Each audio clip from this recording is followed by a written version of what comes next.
O mga kababayan, alam nyo ba na eto palang santita na si Risa Hontiveros mga kababayan ay nahuli pala ng pulis dati? Ikinulong pa nga daw ito mga kababayan sa Camp Karingal nung panahon mga kababayan ni Marcos Sr. Yan mismo ang sinabi ni Atty. Rowena Guanzon. Na siya pa nga ang tumulong mga kababayan na magdala ng abogado para ilabas ang Risa Hontiveros sa ito. Pero ngayon mga kababayan, anong ginagawa nitong sina Virus? Inaatake sina Rowena Guanzon mga kababayan. Ang dati nilang kakampi, ngayon naging kalaban. Dahil itong si Risa Hontiveros, bumangag na mga kababayan. Yung kanilang pinaglalaban dati, na anti-Marcos sila, ngayon kakampi na ni Risa. Ang mga animal. At wag na wag daw dapat mga kababayan ang kinin nitong si Risa Hontiveros. Etong desisyon ng Korte Suprema mga kababayan na ibalik ang 60 billion na ninakaw ng gobyerno sa PhilHealth. Dahil isa daw yan si Risa Hontiveros mga kababayan sa mga pumirma na payagan ang gobyerno mga kababayan na kunin yung excess na pondo ng PhilHealth papunta sa gobyerno. At ngayon mga kababayan, pabida-bida nung binaliktad ng Korte Suprema. Ang tanong, bakit bumangag itong si Risa? Na dati-dati mga kababayan, kasamahan nilang mga anti-Marcos, ngayon naging kakampi na ng mga bangag. Panoorin niyo po Hindi po ba kayo nagtataka yung mga dati yung kasamang nag-iingay against Marcos, ngayon tila mga pipi na? Mga pipi Ito namang makabayan, BBM resign naman sila. In fairness. Ito nga. Bakabayan Black, iba yung Bakabayan at Akbayan mga kababayan. Sa makatuwid, rival yan sila dati Magkalaban na puwersa. Parang yung mga komunista daw mga kababayan, pero rival. Pero ngayon mga kababayan, parang nag-unify na. Ang common ground sila mga kababayan, pareho silang anti-Duterte. Bayan, ang hindi. Akbayan. Sa totoo lang, nung sa 70s kami, wala naman yan sina, maliit na grupo lang yan sina Risa Hontiveros. Risa Hontiveros. Ang UP talaga, dito yung sina Lisa Masa, Nery Colmenares, yung mga Makabayan Black yan sila mga kababayan. UP Gabriela si Lisa Masa, di ba? In fact, nung dinakip yan sa Camp Karingal si Risa Hontiveros Risa Hontiveros mga kababayan, dinakip pala ng mga pulis. Aroy. Mayroon ka palang record, Risa Hontiveros, na dinakip ka ng mga pulis. ano pa siya, estudyante pa ba siya noon? Tinawag pa nga nila ako kasi kulang sila ng abogado. Pupunta pa ako doon, may kasama ako nagpatulong pa kay Guanzon mga kababayan nung hinuli siya ng mga pulis. Yung dinampot siya ng mga pulis tapos pinasok siya sa jeepney. Yun, nandun ako Kaya huwag niya sasabihin pinipersonal ko siya, hindi. Alam niyo kung bakit mga kababayan? Dahil galit na galit siya sa mga Marcos. Marcos resign, diktador. Marcos, magnanakaw. O yan talaga ang kanilang sigaw. Ngayon, I love Marcos na si Risa Hontiveros. Diyos ko Lord. Anyari sa pagiging anti-Marcos mo, Risa Virus. Po, Senator. Pero ang totoo lang po, pumirma kayo. Eto mga kababayan, napaka-hipokrito nitong si Virus mga kababayan. Kasama pala siyang pumirma mga kababayan sa pagpayag na kunin ni Bangag mga kababayan ang excess na pondo sa PhilHealth. Pakinggan ng si Guanzon, pumirma si Risa Hontiveros sa BICAM report kung saan nilagay nyo sa provision ng General Appropriations Act na lahat ng reserve at excess funds ng government corporations at agencies ay i-remit sa National Treasury. Kaya nakuha nila ang PhilHealth funds tsaka PDIC funds. Permado din ni Virus mga kababayan. Huli ka! Isusumbong kita! Kaya wala po kayong karapatan umangkin ng desisyon ng Supreme Court bilang karangalan ninyo. Bilang attorney, medyo may kayo kay Risa Hontiveros. Tapos mga kababayan, nung andun nga sa PhilHealth, bilyones din mga kababayan ang anomalya. Walang resolution nun, Hindi natin alam kung naibalik ba o wala na. Tiway na lang mga kababayan. May mga nababalitaan nyo noon pa ba na ito ay nagbabayad ng mga witness? Ay, si Atty. Topacio ang tanungin mo niyan. Mayroong knowledge si Atty. Topacio dyan. Hindi ko na-follow yung kaso niya Kasi di ba may mga kaso na tinago niya yung witness? Di ba yun? Dinala sa kanyang kondo. Hindi ko alam talaga exactly kung anong details nun, kaya I cannot comment. Kasi may mga bali-balita Alam ko, ngayon. nag-habla siya, di ba? May mga ano po kasi ngayon na parang si Risa daw ang ano ng mga yung mga nagsusulputan ng mga whistleblower. Oh, ito ang babaeng Trillanes, mga kababayan. Babaeng version ni Trillanes. Itong si Risa Hontivirus. Siya ang backer. Para ang sinasabi nila siya yung nagiging backer kasi Di umano. Di umano kasi may history siya na yung mga witness nga ibinabayaran niya. Ayun. Tanungin mo sa Tony Topacio, alam na alam yan. Well, Hindi oy, naman. Sa Makatuwid, kinasuhan nga. May kaso yun si Virus, mga kababayan. Si Atty. Topacio ang nagsampa. Com G, narinig ko yun na, di ba, may insertion din, tapos naka-part. Ay, oo, si Hontiveros, mga kababayan. Alam nyo ba, 3 billion, si Katonying ang nagbulgar yan, mga kababayan. Mayroong amendment. Ayaw ni Virus ng insertion eh. Ang sabi niya, amendment yan. Oh, pareho lang din yan, mga kababayan. Mayroon siyang mga amendment. At ang mga proyekto niya, mga kababayan, mga flood control. Ay, just go by hundreds of millions, mga kababayan. Tapos, in total, project niyang flood control, buong bansa, mga kababayan, ang sakop. Luzon, Visayas, Mindanao. 3 billion pesos overall. Naka-park ngayon sa DSWD kasi balak niyang gamitin sa 2028. So, So 2025 yun, mga kababayan, ha. Tapos another sa 2026 mayroon na naman ipaparking niya sa park siya DSWD. ngayon ng pondo. Amendments na Tapos, tawag doon, di yun eh. yung Hindi mga daw insertions. MAIP, medical Amendment assistance. Yes. Pero sabi ni Senator Frank Drilon, di ba, klaro? Amendment Pareho at lang. insertion, parehas lang yun. Oh, so palpal ka, Virus. Ayaw ng insertion daw. Ano ito eh? Amendment. Ayun nga, allocable. Ina-alloc.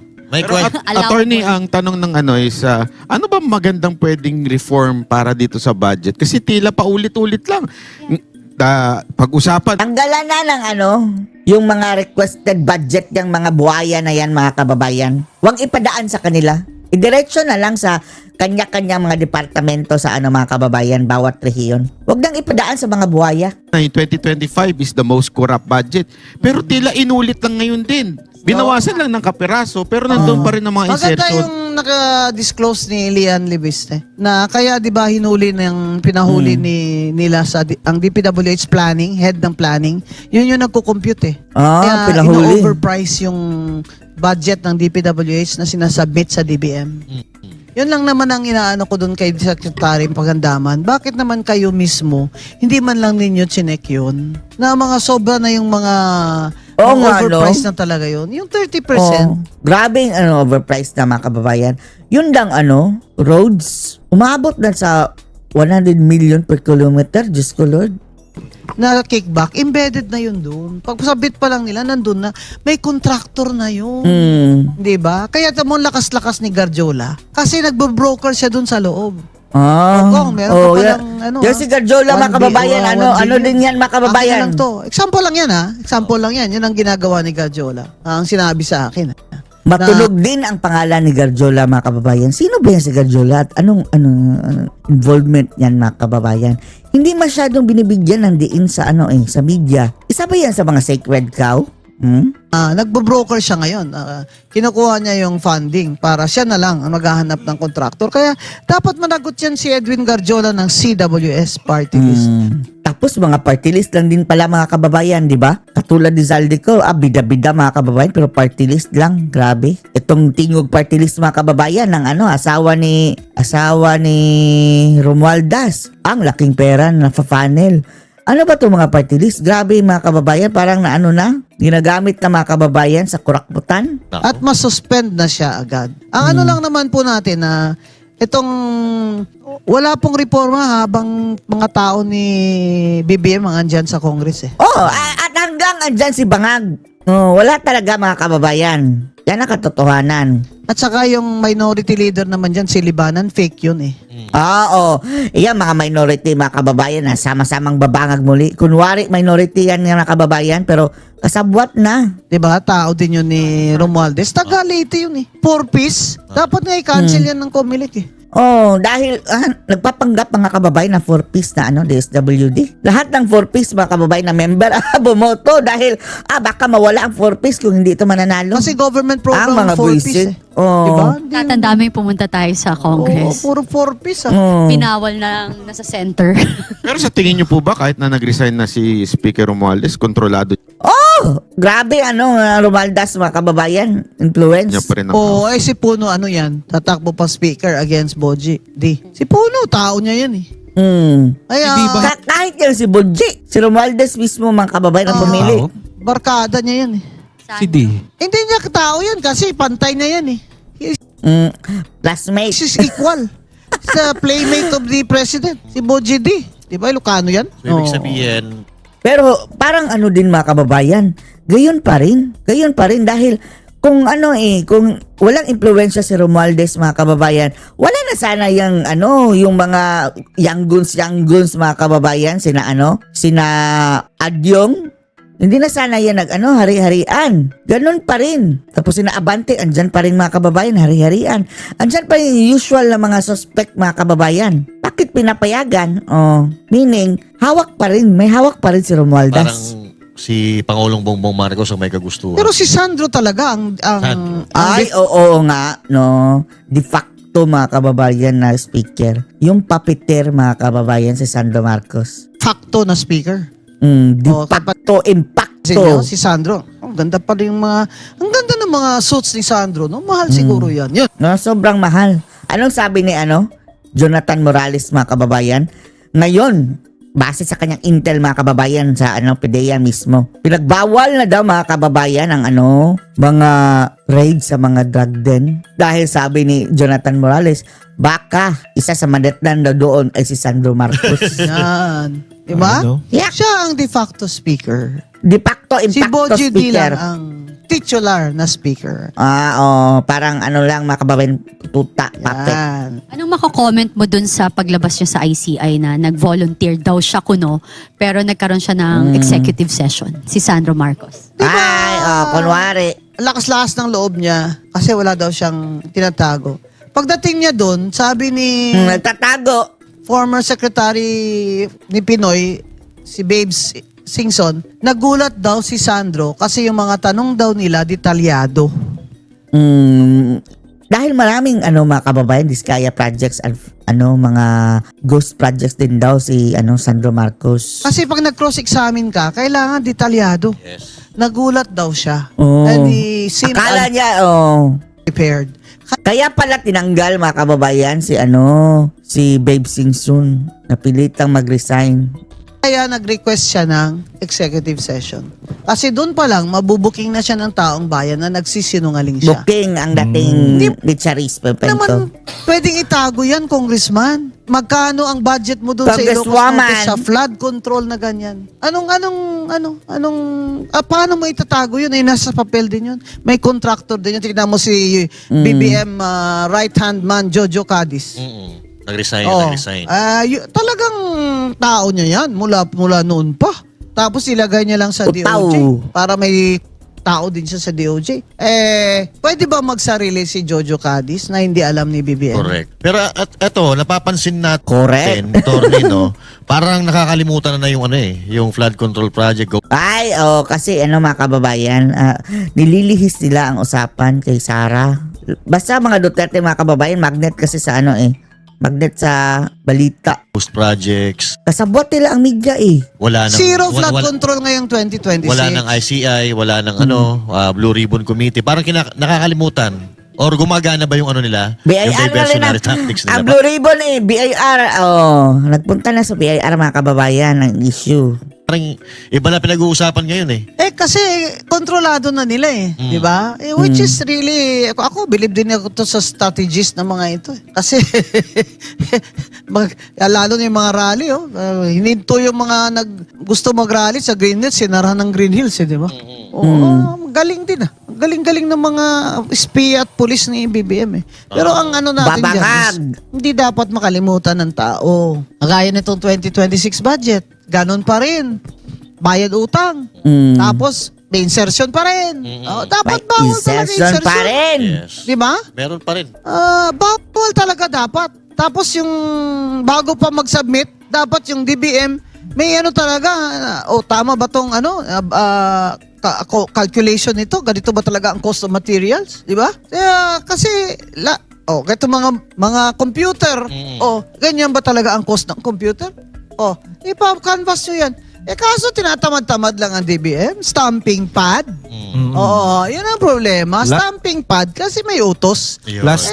Last time ma'am, pinagmalaki ni BBM yan na binasa niya daw ng 4,000 for 4,000. plus yung page. Maniwala ako sa kanya, hindi nga siya nakatapos ng college dahil ayaw niya magbasa. Grabe ka. Ako po. Tapos 2,000 pages, basahin niya. Ano? Abogado lang nagbabasa ng 2,000 pages tsaka accountant. 4,000 daw ma'am, 4,000. 4,000 pa. Tsaka ang tanong pa doon, naintindihan mo ba? yun ang tanong doon. Oo, pwedeng nabasa. Pero kung naintindihan. Oo, yun ang sabi niya, I tanong. analyzed it. Kaya ako talaga sinasabi nila, ano po ang solusyon ma'am? Mag-resign si BBM. Ayan. Reset. Pero ma'am, ito, kayo po, Reset. inabutan nyo po yung tatay. Oo, no? 12 years old, 13 lang ako nung nag-martial law, mga kapatid ko sa UP. Opo. The night before, nagpuputesta pa, rally pa, yung pala, nakadeclare na ng martial law. Yung ate ko. Ngayon, nag-judge, nag-retire na. Naabot ko yung martial law ni Ferdinand Marcos, tsaka yung EDSA 1, EDSA 2. Opo. Magkano ba ninakaw ni Erap? Ba't natanggal siya? Kasi noon nandyan si Cardinal Sin. Dalawang 1 and 2. Ngayon kasi iba-iba. Wala namang ganung charisma eh. Nandiyan si kagaya. Father. Pero bakit sa tingin nyo kahit na mas malala pa ata ngayon kesa noon, bakit tila parang nandyan pa rin yung suporta ng mga kasundaluhan at ng iba pang mga sekta ng gobyerno? I hate to say it pero usual naman yan na taktika ng nandyan in power. Binibigyan ng payola yan yung mga military. I'm sorry, I may be wrong. Patingnan niyo naman si Browner kung makadefend. Aba, isusubok po tayo dun sa gera ng China sa Taiwan. Ay, ginoo ko, Browner! Mag-isa ka na lang dyan. Huwag mo na idama yung mga kamag-anak namin ng mga sundalo, no? Pwede ba one-on-one na lang kayo? May the best man survive. Yung ganun. Ikaw na lumaban dun sa China. Wala tayong idamay. Si Trump nga, hindi lumalaban sa China. Ikaw pa? Bisyoso ka. Damay mo pa kami. Nabalitaan mo, napanood ko kahapon kasi si Senator Marcoleta sa ganang mamamayan ng Net25 and si Senator Amy was there. So they were saying na ang US parang i-abandon in that context na parang i-abandon na nila yung EDCA na hindi na sila magbibigay ata ng budget. I need to just watch it. Okay? Yesterday yon. So basically, ang Pilipinas na ang magbibigay ng budget sa EDCA. So parang, ba sila naglagay, tas tayo ang magpopondo. Dapat, sila yung magpondo kasi binigyan na nga natin sila ng lugar for them to practice and everything, right? So ngayon, parang wala na silang tayo nang bahala. Pusya, wala na, ang daming ang nagutom, naghihirap ang Pilipinas, so Yung budgetan tariff, natin. di ba? Exactly. Taas ng tariff natin, tapos binabalang 1%. Yung Indonesia, tinawagan lang si Trump, binababay 50%. Tapos, nung nandun sila sa ASEAN, nakita nyo yun, si Trump? Yung ganun tinignan niya, lahat, kinapik-tapik niya, ganun tumingin siya kay Bongbong, tapos, ay, siya lang pala. Yung ganun. Pero may sinabi po si Atty. Gado na believe daw ang mga world leaders kay Pangulong Bongbong Marcos eh. Saan daw? Kailan? Kasi Sinabi niya eh. Sandali, correction. Gadon lang, walang attorney. Oo nga pala, no? Na-disbarred Disbarred na ba? Dalawang beses sabi na niya. disbarred yun. Hindi na, kasi ang nakikita nating proof talaga, yung nakita natin sa TV. Na binanata niya yung China doon sa ASEAN. Tapos, halos gumapang siya doon para makipagkamay doon sa premier ng China. Tapos sabi ng Trump, China and the United States are friends.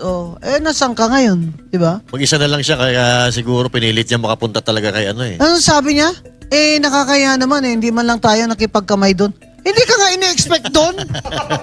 Nagulat na nga lahat na biglang may crawling ba? Practically crawling Yeah. to shake the hand of the premier of Buti nga China. hindi siya nabaril eh. Kasi protocol Wala na, you have to admit, ang sinabi na ni Jeffrey Sachs, Harvard economist and professor, this is a new, China. It's already, The leading country. parang leading nation. Economically, ganun. And even the United States owes money to China. Ano, hello? Magbasa kayo.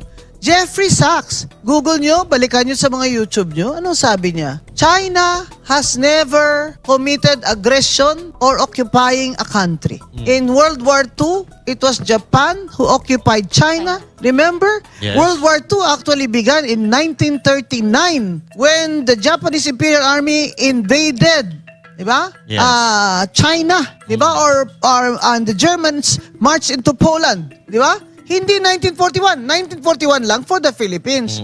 Japan invaded China. And Korea. It was not China China never invaded us. Wala pang history ang China na nag-invade Yes, sila ng... And years, and they have the oldest civilization in the field of medicine, di ba? Yes. In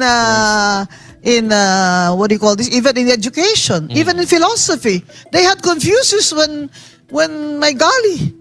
Yeah. When the Spaniards still had what who, di ba? Wag naman tayong ako dati ayoko bumili niyan made in China. Kasi nga naman, di ba, hindi durable. Yes, di ba? not Pero kung as an economy and as a state, ayan, pakinggan nyo si Jeffrey Sachs, Yes. Harvard professor. At makikita po natin sa body language or sa lingwahe ni Trump mismo na parang ayaw niyang mawala yung China sa pakikipagnegosyo. Hindi naman pwede makipag-away ang United States sa China. Everything is about the economy. Economy talaga. Alam nila yun. Nobody's going to go into World War III for the Philippines. At saka, The yung West mga, Philippine Sea. yung mga Tutulungan daw tayo yun eh. expensive products are made in China. There are factories there, Yes. like Hermes, Yes. even Mercedes-Benz. Di ba, pinaalis lang lahat, no? Apple, Oh, yes. iPhone. Hindi tayo nagdi-defend sa China. Hindi. Pero nagko-komentaryo lang tayo na itong si Bongbong, parang gusto niya lagi masamayin ang China para good boy siya kay Trump. Yan. Na mali naman siya dahil si Trump, nag-friends nga. Negosyante siya eh. No, Nakitaan if- niya ng Yeah. nakitaan niya ng potential ng China ngayon, kaibigan niya na. Ito sabi niya, China mahalagang kaibigan at katuwang ng Pilipinas.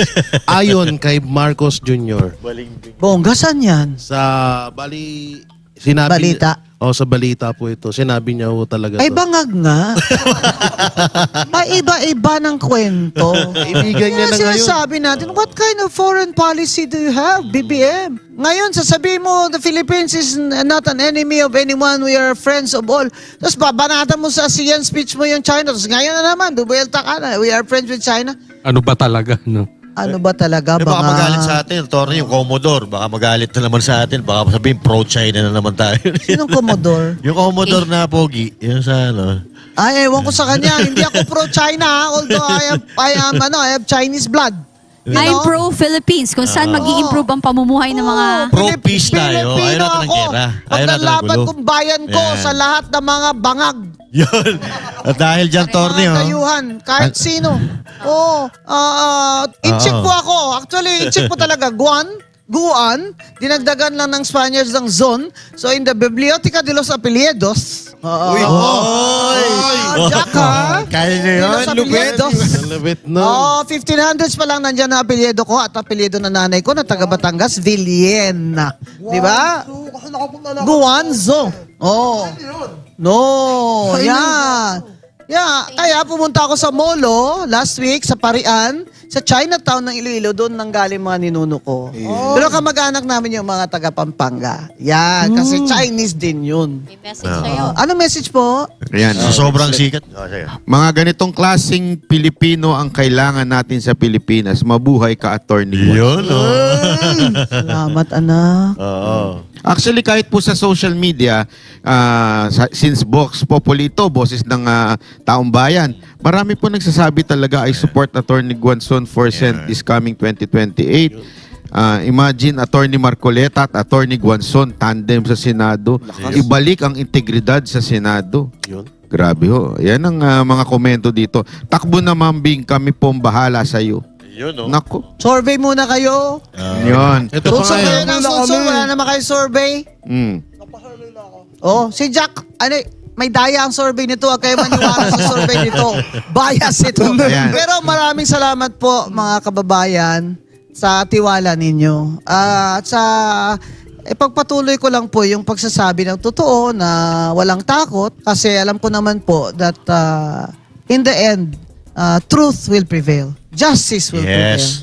May tanong from Oliver Bagube. Attorney, sa inyong palagay, drug addiction is a crime or disease? Naku, syempre it's a crime kasi 'di ba ano 'yun eh, drugs 'yun eh. Pero yung addiction mismo syempre disease. So, Pag-addict dapat na po magpagamot kayo. Huwag po kayong tumakbong presidente. Magpagamot po kayo. Yun pong sabi ni Manang Aimee, Bongit, uwi na Yes. tayo. Sa kapatid na Halika mismo na, nanggaling. pagamot yun na tayo. Ayun. Guys, alam mo, feel ko yun kasi. Kilala ko yan eh. Hindi naman yan nagsiseryoso si Aimee. Patawa lang yan lagi. Pero doon talaga sa INC rally, umiyak siya doon eh. Ako,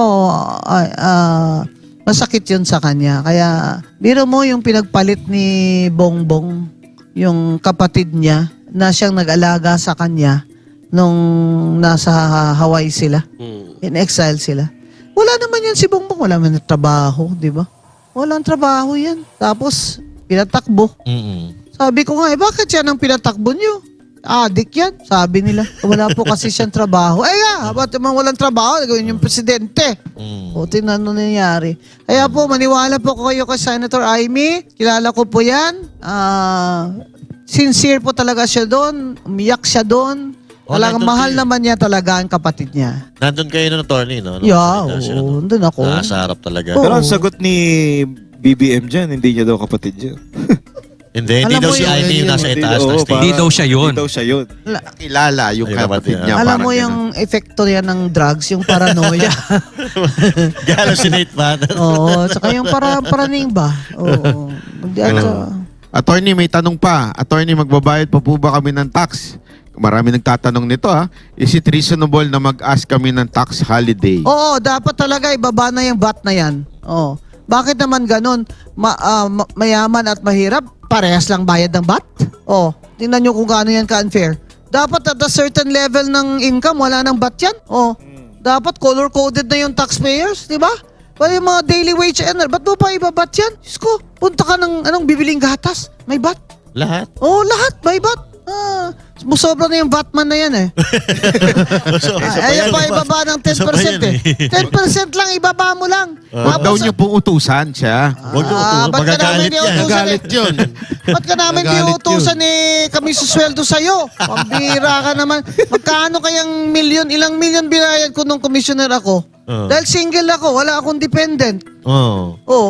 Talagang kaltas sa akin, 32%. Pero mo yun? Grabe. Magkano lang naman sweldo ng iba? Di ba? Flat din sila, 32%. Unfair yan sa government employees yung ginagawa niyong income tax system. Tapos yung mga mayayaman, nag-corporation lang na tax. Mining, ni Romualdez, yung mga minahan, bakit hanggang ngayon 3% lang ang tax? Yun. Ba't din nyo gawing 12? Para patas? Kami lang nakikita nyo, pero yung si Romualdez at mga minahan, di nyo nakikita? May smuggling pa, no? Oo. 3% lang ang tax ng mining. Yes, hanggang ngayon.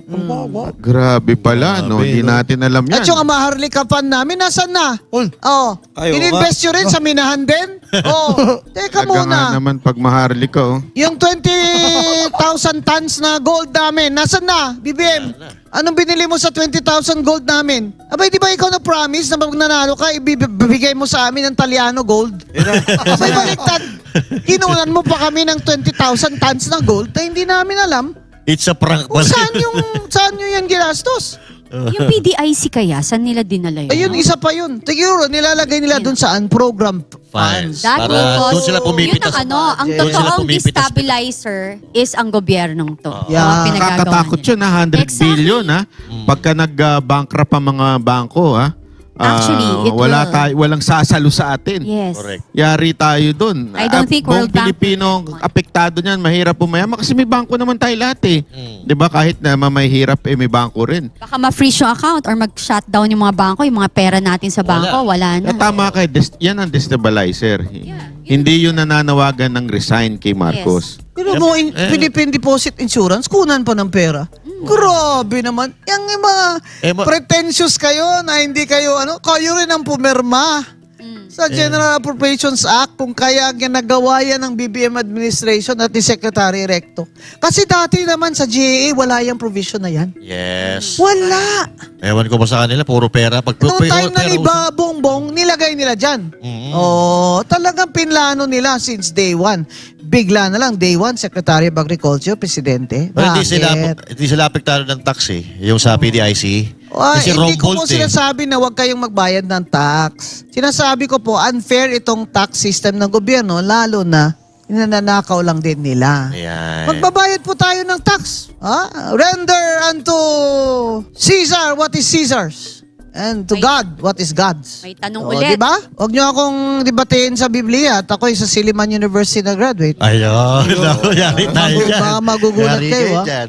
Bible 1, 2, 3, 4. Tatay ko pa naman ay protestante. Kayong mga lagi nyo ako hangkat nyo ako ng debate lagi. Yeah. Huwag nyo na ako hangkatin ng debate sa mathematics. Gusto, alam mo, actually, inaabangan ko yun, lumaban si Attorney Castro. Magdebate, sabi niya, abogado sa Pero abogado. wala na, hindi na rin kasi... Naduwag ba? Naduwag? Hindi kasi sa kung titignan natin ngayon, wala siya sa level ni Attorney Ruel. Malayo. Oo. Pero masaya lang, masaya lang panoorin. Kaya ano nga lang kay Professor Malu eh. Ano na siya atras siya eh. Paano pa kaya dito? Diba? Atakdog lang mga libela ng mga Baka napakapikon, ano? Bakit kaya talagang pinili siya na siya talaga ang spokesperson? Mapipikon ka talaga ba? Ikaw yung tagapagtatanggol mo yung ganong kahirap. Oo, pero okay lang yan kasi okay lang yan kasi was okay pa yan kasi nababad trip kayo sa kanya. So siyempre nababad trip mga tao kay Bongbong kaya mas okay na yan na nandyan siya. Pero ito ma'am, tanong lang ha. Kasi speaking of abogado, kasi abogado rin siya, ang sabi, ginagawa lang naman din ni Auntie Claire yung kanyang trabaho Abogado. na pinagtatanggol niya Pangulo, siguro kahit mali, ganun din naman daw. Oo, Di pero umano ang hindi abogado. tama na ina-attack niya yung political enemies. Correct. Dapat nagre-report lang siya kung anong ginagawa ng presidente at ano ang policies ng presidente. Hindi yung ina-attack niya yung si Sara Duterte, di ba? Na parang kalibel niya. Hindi, tsaka yung hindi naman yun ang trabaho niya. Kumbaga sa ultra-bires ka na, attorney, ultra-bires. Pwede ba yung ma-ethics committee? So ayan, siguro hingin natin ng huling mensahe ng Banateros muna tapos bago ang huli natin si Attorney Gonson. Meron ba kayong huling mensahe ninyo? Ako muna, batiin ko lang yung mga mamis natin dyan sa Takurong. Yan, mga supporter natin to. Si Mami Sylvia, Mami Wilma, Ilongga yan, ha? DXN Takurong, Takurong. Cotabato. Yan, oo. Magandang gabi, maligayang panonood po sa inyo. Yun lang sa akin. Ako naman, isang karangalan. Akala ko hanggang panaginip na lang nakaharap si Ma'am Rowena eh. Bongga, Jack. Ma'am Rowena, sobrang salamat. Oo, Ma'am sige. Cathy, lalo ka na. Salamat. Sana tumakbo ka. Kasi ikaw yung nakikita namin kakase. Ako para sa akin, kasi matagal lahat ng pinagmamalaki eh. Salamat, Diba? Jack. Saka nagpapasalamat ako sa'yo kasi Puntahan kita sa Cavite. ako, nung inakansala ko ng mga bakla, inakangkol mo ako eh. Nagpapasalamat ako sa'yo. Sabi ko sa kanila, alam nyo, minsan pabiro niya yan. Pero siyempre, siguro dahil ayaw ng mukha ni Jack, siniseryoso niyo siya. Pero hindi naman talaga lahat ng bakla kalaban niya. Opo, Hindi naman. naniniwala ko. Pero ma'am, sana magbago pa isip mo. Sige, bisitahan kita sa Cavite. Opo. Salamat po. Ako, laban yan. Alam mo kasama si Lamar Coleta, lahat ng mga makikaling may kasama kasi naaawa na kami sa mga nakaupuan. Wala silang power. Ikaw na lang kulang. Pasok na. Nakpo na, ma'am. Okay? Coach Oli. Idol talaga ako ni Jack. Punta ako sa Cavite. Jack, Cathy, punta tayo sa Cavite, Miss Cathy. Yes, sure. Sa akin naman, simple lang. Sobrang traffic na po at panahon na po ng Pasko. No? Giving, family reunion, 500 pesos na Noche Buena, lahat. Huwag po natin kakalimutan yung the very reason why we are celebrating the Christmas. Huwag po tayo lalayo doon dahil doon ay nagkaroon tayo ng bagong buhay. Meron pong forever. Yan po ay dahil sa ating Panginoon, si Jesus Christ, habang buhay tayong mabubuhay. Ayan. So, Merry Christmas po sa lahat. RJ? Batiin ko lang po si Brother Boying Boying. Tenefrancia Ako si Boying. ng California, USA. Ano daw siya? Full-time worker ng KOJC. Hello po sa inyo dyan sa California. Ako, babati lang ako sa mga OFW hero abroad natin, syempre. At sa mga mahal natin seniors, mga senior citizen na patuloy na nanonood sa Banateros Brothers, SMNI, Vox Populi, DCAR. At yun, mga kababayan, sa lahat ng mga kapanood nito, paki-like and share ang lahat ng social media platform ng SMNI at Banateros Brothers. Yun lang. At syempre, Attorney Rowena Guanzon and Ma'am Cathy Binag. Sana makasama The namin pa kayo next birthday week. girl. Ha? Next week, ha? Next week. Oh. Ayan, no. So, sa atin naman po, tuloy-tuloy lang panonood yun ng Vox Populi every Saturday, alas 6. Maraming salamat po, Ma'am Cathy and Attorney Rowena Guanzon. Ma'am Cathy? Yes, maraming salamat ulit ang inyong kaibigan na mga kaibigang banateros dito na ako yung kanilang Indian friends. Anyway, maraming salamat din sa nagbalik ako dito to be a guest. Then, ako, darating na po yung Kapaskuhan, ang birthday ko December 1. Ako, ang ginagawa ko tuwing birthday ko, hanggang ngayon, di pa natatapos yung mga ganito, dinner, pakain and all, is yung medyo Gift-giving sa kids, Yes, oh. yun. Gagawin namin ni Com Gonzon. Philippine Children's Medical Center sa CFC. December 16. Yes, the other one is yung sa mga, pakain mo sa mga Gay lola. Lola sa December So, 19. Yes. Alright. So, basically ako, what you can do in your own small way is, kunwari, may kapitbahay kayong alam nyong mahirap, kahit masama ang ugali, bigyan nyo ng pagkain.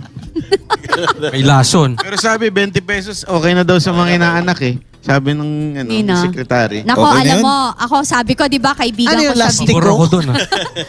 Diyos ko, alam mo, tigilan nyo na, nag-post nga ako about it sa 500 peso na Noche Buena. Okay, fine. I understand yung factor na gusto nilang sabihin na, sa totoo lang, ang Pilipino, basta kahit pag mahirap at talagang naniniwala sa Panginoon, whether kahit minsan di ba lugaw lang, basta't magkakasama at nagmamahalan, okay na sila. Pero kasi ang problema dito, Christmas is really very important to Filipino Yes. people. Ultimo nga kasal, birthday, lalo na Pasko, nangungutang ang Pilipino. Correct. Para lang mapaghanda. Kasi this is our way to be united and to be together. Like a very simple ako.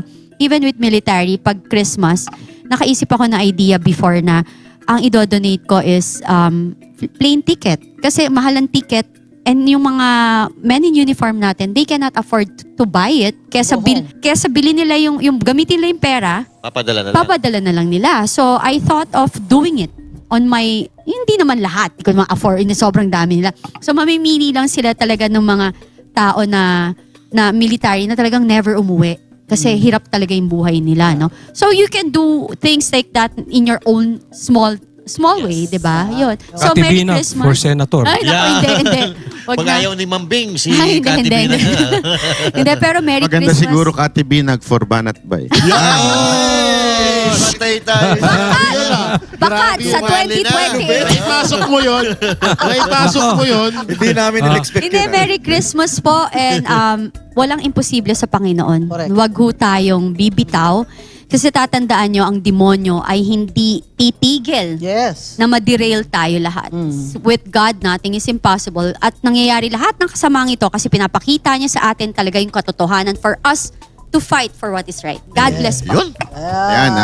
And final, si Attorney Guanzon, ano pong inyong Christmas wish sa ating kababayan? Mga kababayan, kahit ano po ang status natin sa buhay, ang importante po ay magmahalan tayo sa ating pamilya. At importante po ito dahil ang politika ay lumilipas lamang. May mga pamilya po at magkakaibigan na nag-aaway-away na ngayon. Wala pang Pasko dahil dito sa politika. Diba? Kaya pinapaalala ko lang sa inyo na ang politika ay lilipas. Ang importante, yung pamilya at tunay na pagkakaibigan. At yung gift giving sa Pasko, sana magawa natin kung kaya natin ng buong year round.